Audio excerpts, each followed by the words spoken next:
नाजिया उंगलियां आपस में फंसाए बहुत बेचैनी से लॉन में टहल रही थी। जब वो हवेली पहुंची तो उसने वली को गाड़ी में बैठकर जाते देखा, लेकिन उसे आवाज़ देकर मुतवज्जो करने या बुलाने की हिम्मत उसमें नहीं थी। वो खौफज़दा सी पैर पटकती हवेली के अंदर बढ़ी तो सामने से आती उसकी माँ ने उसके तेवर बगौर देखे। क्यों बेटा, ऐसी क्या मुसीबत आ गई कि तुम यूं इस तरह पैर ज़मीन पर मार कर चल रही हो? उसने बेचैन सी सांस खारिज करते हुए अपनी माँ को उकता कर देखा, नज़रअंदाज किया और फिर सोफे पर धम से बैठी। अरे कुछ पूछ रही हूँ मैं। अर्जुमन ने उसके बिगड़ते हुए मूड को जांचती नज़रों से देखा तो नाजिया को मजीद कोफ्त होने लगी। क्या है अम्मा, क्यों बिला वजह सर पर सवार हो? उसकी उकताहट पर अर्जुमन की तेवरियां चढ़ी। ये क्या तरीका है भला माँ से बात करने का? आजकल की नस्ल में तो नाम को तमीज़ नहीं रही। अरे जाकर सीखो कुछ ज़माने की बेटी से। आवाज़ तक नहीं सुनाई देती उसकी। क्या सलीके तरीके से उठती बैठती है, हर आंख में सताइश उमड़ डालती है उसे देखकर। और एक तुम हो कि जिसे चलने का ढंग भी नहीं आता अब तक।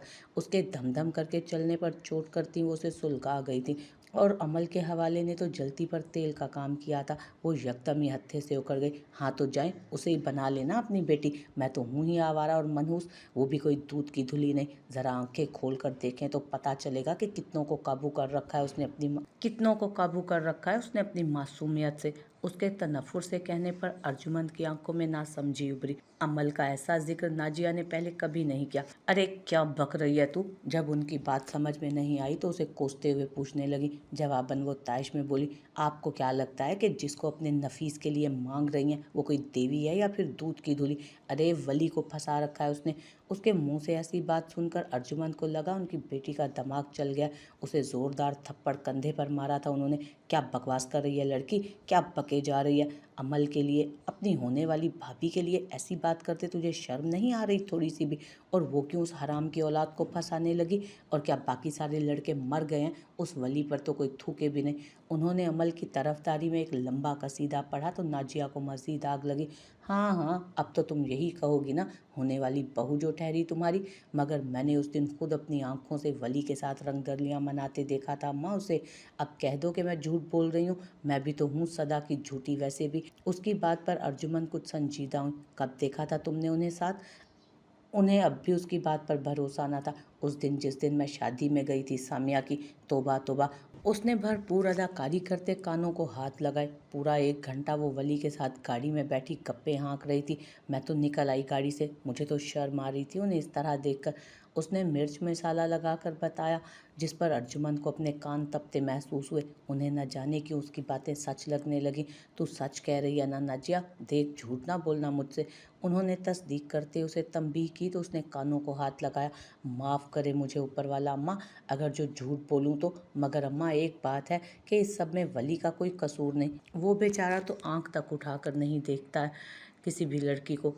उस अमल ने ही डोरे डाल के फंसाया है उसे। उसके दिल में ठंडक उतरती जा रही थी। अब अमल को पता चलेगा कि आखिर एहसास से ज़िया क्या होता है। उसने उस दिन दरवाजे के पार अमल और सामिया की बातें सुन ली थी और तब से ही उसकी जलन में इजाफा होता जा रहा था। अम्मा को इस तरह से बताकर उसे कमीनी सी खुशी मिली थी। और दूसरी जानिब अर्जुमंद बेगम बहुत कुछ सोचते अपना दिल पकड़ कर बैठ गए। जो नफीस को अमल के साथ इतनी जल्दी शादी पर इनकार कर दिया था, तो क्या इस सब के पीछे वजह उनका मुआशका था?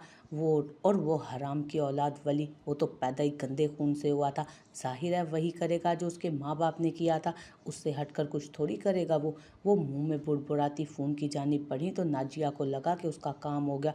अब वो बताएंगी अपनी बड़ी जेठानी को और इस तरह बात सारे ख़ानदान में फैल जाएगी। और अमल, उसके चेहरे पर घटिया मुस्कुराहट उभरी। वो कहीं की नहीं रहेगी। फिर वली सिर्फ मेरा होगा, सिर्फ और सिर्फ मेरा। कुछ देर पहले की बेचैनी उस पर से छट गई थी। अब वो खुद को बहुत ताज़ा दम महसूस कर रही थी। रात की फैलती स्याही में अजीब सी घुटन घुलने लगी। वो डेरे से कुछ देर पहले ही आया था और उसके कदम बढ़ते हुए अपने लॉन से मुतासिल कमरे की जानिब थे। लाउंज में अजीब सा रश हो रहा था। उसकी नज़र सोफ़ों के दरमियान हल्का बनाए बैठी लड़कियों पर पड़ी जो ढोलक दरमियान में रखे बजा रही थी। ऊपर सोफे पर बीजान और निगार बेगम बैठी थी। किचन से लवाजमात की ट्रॉली घसीट कर लाती नूरा पर उसकी नज़र पड़ी तो वो चौंक कर सीधा हुआ। अमल उसी स्याह जोड़े में मलबूस मगन सी नूरा से बातें कर रही थी। उसने संजीदगी से बगैर किसी से कोई बात किए रुख अपने कमरे की जानिब मोड़ा। उसे औरतों के रश से उलझन होती थी। कमरे में आकर उसने शानों पर धरी बूढ़ी शॉल को उतार कर सोफे पर डाला और वहीं सोफे पर बैठ गया। फिर झुककर अपने पैरों को पिशावरी चप्पलों से आज़ाद किया और बालों में हाथ फेरता वॉशरूम की जानिब बढ़ गया। वो जब वापस आया तो उसकी आस्तीनें बाजू तक चढ़ी हुई थी और बाजू कोहनियों तक गीले हो रहे थे। वो जब वापस आया तो उसकी आस्तीनें बाजू तक चढ़ी थी और बाजू कोहनियों तक गीले हो रहे थे। उसने जायनमाज डाला और नियत बांधकर खड़ा हो गया। उसी पल नूरा ने दस्तक देकर उसके कमरे में झांका था। उसे नमाज पढ़ता देख वापस पलटने लगी तो अमल से टकराई। क्या हुआ, वली साहब खाना नहीं खा रहे? उसने अधखुले दरवाजे से कमरे में झांका तो उसे वली रकू में झुका नजर आया। उसका दिल बेख्तियार होकर उसकी तरफ झमकने लगा। उसने सर झटक जल्दी से दरवाज़ा बंद किया और नूरा को कहा कि कुछ देर बाद आकर उससे खाने का पूछ जाए। नूरा उसी के साथ वापस पलट गई। कुछ देर बाद वली ने अपनी नमाज से सलाम फेरा और बगैर दुआ मांगे उठ खड़ा हुआ। उसने अरसे से दुआ मांगना छोड़ दी थी। उसे अपने लिए अमल भी नहीं चाहिए थी। वो उसे अपने साथ अजाब में नहीं डालना चाहता था। जाए नमाज लपेट कर सोफे पर डालता वो कमरे से बाहर आया और लॉन की जानिब कदम बढ़ा दिए। अंदर आते बख्तियार से उसका सामना हुआ था और उसे देखते ही जो तल्ख तबस्सुम बख्तियार के चेहरे पर उभरा था वो वली की पेशानी शिकन आलूद करने को काफ़ी था। तो जनाब, अपने पंजे इस हवेली में कुछ और गाड़ लिए हैं आपने। आगा जान के चंद काम करके, उनकी जूतियाँ सीधी करके जो तुम इस हवेली में अपनी जगह बनाना चाहते हो ना वली, उससे मुझे बेखबर मत समझो। लेकिन एक बात मेरी भी याद रखना, इस रेशम के घर में तुम टाट के पैवन की हैसियत से ही रहोगे हमेशा। शायद किसी ने उसे नूराबाद वाली ज़मीन की कामयाबी से मिल जाने की इत्तला दी थी और आगा जान के सामने अपनी हैसियत एक बार फिर सिफर रह जाने पर वो खोल कर रह गया था। वली ने सख्त चेहरा लिए उसे देखा और फिर पलट कर घर में मौजूद हंगामे को, क्या फिर से तुम अपना तमाशा शुरू करना चाहते हो? तमाशा? कौन सा तमाशा? कौन कर रहा है तमाशा? मैं? अपने सीने पर दस्तक देकर उससे पूछा तो वली ने दांत जमाए। न तुम कल पैदा हुए हो वली और ना ही मैं। कौन तमाशा कर रहा है और कौन आगा जान को अपने इशारों पर नचा रहा है, ये तुम भी जानते हो और मैं भी। मैं तो उनकी औलाद होकर उनका इतना वफादार नहीं हूँ। और तुम तो ठहरे एक मुलाजिम। तुम क्यों इतने फुर्तीले हो गए हो उनकी बीमारी और कमज़ोरी में? उसके जहर खन से इस्तफसार पर वली के चेहरे पर सर्द सी मुस्कुराहट उभरी। जब कोई अपनी जगह छोड़ देता है तो दरअसल वो दूसरों को दावत दे रहा होता है अपनी खाली जगह पुर करने के लिए। मैं तो गैर हूँ, मैंने कभी खुद को इस घर का फ़र्द बनाने की कोशिश भी नहीं की। लेकिन तुम तो अपने हो, अपना खून हो। तुमने इस सारे अरसे में अपने खून का कितना हक अदा किया? तुमने एक बाप की कितनी जूतियाँ सीधी की? तुमने कब उनके चढ़ते बुढ़ापे में उन्हें अपना कंधा फराम किया? क्या कभी किया? नहीं। उसने नफ़ी में सर हिलाकर बख्तियार का स्याह पड़ता चेहरा देखा। इस दुनिया में हर चीज़ का नेमुल बदल होता है बख्तियार, और जो ऐसा समझते हैं कि ऐसा नहीं होता वो बकवास करते हैं, धोखा देते हैं खुद को, मकर करते हैं खुद के साथ। तुम भी यही कर रहे हो। करो, शौक़ से करो, लेकिन एक दिन तुम्हारी औलाद तुम्हें भी इसी तरह एक तरफ डाल देगी। उस दिन तुम भी किसी वली अहमद का इंतज़ार करोगे। लेकिन नहीं। वो रुककर पल भर के लिए मुस्कुराया। उसके चेहरे पर एक आग थी, एक ऐसी आग जो सबको खाक कर देने के लिए काफ़ी थी। वली अहमद सिर्फ उन्हीं को मिलता है जो अपने ज़र्फ़ का दामन बढ़ा करके किसी नाजायज़ को अपनी जायज़ ज़िंदगियों में जगह देता है। वली अहमद हर किसी की ज़िंदगी में नहीं होता और हर कोई शेख समान नहीं होता। आखिर में उसके लहजे की हद तक पर बख्तियार का चेहरा सुर्ख पड़ने लगा। अपनी बदअमालियों की दास्तान किसी के मुंह से सुनकर इंसानों का चेहरा इसी तरह सुर्ख पड़ जाया करता है। वो उस पर सख्त निगाह डालकर आगे बढ़ने लगा कि बख्तियार का हाथ उसे यकदम रोक गया। उसने उसके बाजू को पकड़कर उसे आगे बढ़ने से रोका था। वली ने बहुत ज़ब्त से उसे देखा। वो भी जवाबन काट खाने वाली नज़रों से वली को देख रहा था। तुम्हें बहुत बड़ी बातें करनी आ गई हैं वली। तुम्हें बहुत बड़ी बड़ी बातें करनी आ गई हैं वली। तुम ज़िल्लत भूलने लगे हो। तुम अपने से ऊंचा देखने लगे हो, जो कि तुम्हारे लिए बिल्कुल भी दुरुस्त नहीं। क्या भूल गए कि किस तरह की ज़िंदगी गुजारी है तुमने? वली के बर्फ़ जैसे चेहरे पर एक आंच सी मुस्कुराहट उभरी, ऐसी मुस्कुराहट जिससे बख्तियार बेसकून हुआ था। पता नहीं आजकल सब मुझे मेरे माजी के गुजरे और आप क्यों याद दिला रहे हैं। शायद मैं तुम लोगों के गले की फंसी हुई हड्डी बनने लगा हूँ, जिसे ना तुम निगल रहे हो और ना उगल सकते हो। लेकिन ये सब मैं नहीं कर रहा बख्तियार, ये सब तो तुम्हारी अपनी जमा की गई बदअमालियाँ हैं जो तुम्हें इस तरह खौफज़दा किए हुए हैं। ये तुम्हारे अपने हाथों से कमाए गुनाह हैं जो तुम्हें चैन नहीं लेने दे रहे। वली तो कल भी मिट्टी का था, आज भी मिट्टी है। वली को तो ना कल किसी चीज़ की चाह थी और ना आज है, लेकिन तुम। उसने उसका हाथ अपने बाजू से झटका। चेहरे पर रक्सा मुस्कुराहट अब घुर्राहट में बदलने लगी। तुम कभी चैन से नहीं जी सकोगे। जो बेगुनाहों को बेवजह सजा दिया करते हैं ना, कुदरत उन्हें कभी माफ़ नहीं करती। तुम भी कुदरत के निशाने पर हो, सब हैं तुम सब। अपने कर्मा को तुम सब भुगतोगे, जल्द या बदेर, मगर भुगतोगे ज़रूर। उसने उसके मकरूर चेहरे पर निगाहें गलत डाली और सख्ती से लब भींच आगे बढ़ गया। बख्तियार दरवाजे पर अब तक खड़ा सुलग रहा था। ढोल की आवाज़ अब हवेली के हर कोने से गूंजने लगी। मुझे नाजिया ने बताया निगार भाभी कि वो वली के साथ पूरा 1 घंटा गाड़ी में बैठी गप्पे मारती रही। उफ तोबा, मैंने तो अपने कानों को छुआ। देखने में तो कैसी मासूम सूरत भोली भाली लगती है, मगर हरकतें, तोबा तोबा भाभी। मैं तो अपने नफीस के लिए परेशान हूँ। कहता है कि शादी करेगा तो सिर्फ अमल से, नहीं तो सारी उम्र छड़ा छांट रहेगा। अब बताओ ज़रा मैं क्या करूँ। फ़ोन कान से लगाए वो चेहरे पर ढेरों फिक्रमंदी लिए फ़ोन के दूसरी जानिब मौजूद निगार बेगम से पूछ रही थी। उनके जवाब पर चंद लम्हे खामोशी से सुने गई वो और फिर बोली, भाभी तुम आ जाओ ना घर, फिर मिलकर बात करते हैं। उन्होंने अलविदाई कलमात कहकर फ़ोन रख दिया और बेताबी से शाम का इंतज़ार करने लगी। कब वो निगार बेगम से मिलेंगी और कब इस मौजू पर बात करना उन्हें नसीब होगा। इस सारे किस्से से बेखबर ज़रा फासले पर वाक़या ऊंचे सतूनों पर जमी सफ़ेद हवेली थी।